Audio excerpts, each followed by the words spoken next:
এটারে বলা যাবে 100% খাঁটি। এটা আমি নিজে গাছের নিচ থেকে কালেকশন করে আমি খুব দ্রুত সেখান থেকে বাসায় পৌঁছে জাল দিয়ে ধীরে ধীরে ধীরে ধীরে এইটুকু রস পাওয়া গেছে।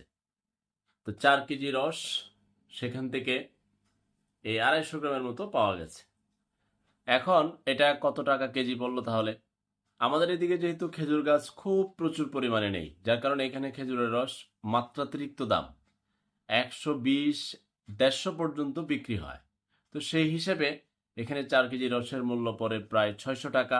আরও আদার্স প্রসেসিং সব মিলিয়ে ধরলে এই খেজুরের গুড়ের দাম পড়ে যাবে 3000 টাকা কেজি। কিন্তু এইভাবে তো হয় না, খেজুরের গুড় এত দামে হয় না।